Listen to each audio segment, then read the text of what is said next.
It's a familiar story told right across our country.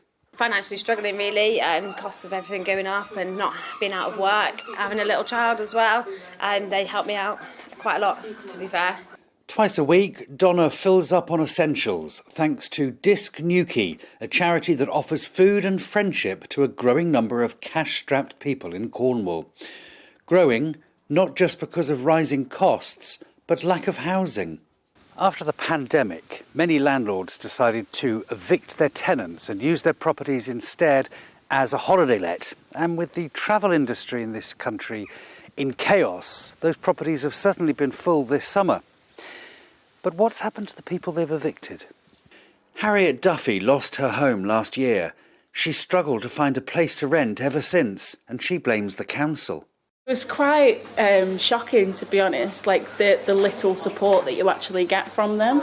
I mean, seriously, if it wasn't for MONIQUE and DISC charity in general, I seriously don't know what I would have done because I literally had nowhere to go and they weren't offering me any sort of assistance at all.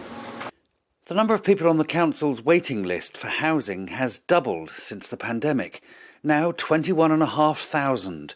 69 families are being housed in caravan parks while they wait, sometimes miles from their children's schools. When rental properties become available, there's often up to 200 people viewing the same place. Monique Collins, who runs Newquay, says this is just the tip of the iceberg. I don't think that the rest of the country realises what is going on in Cornwall. We've got an awful lot of people that are actually in tents and in vans because there is no housing.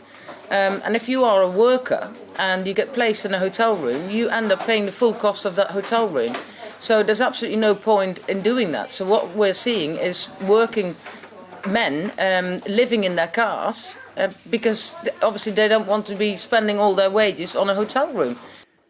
Last year, the council pumped £300 million into the problem, introducing a raft of measures aimed at providing homes.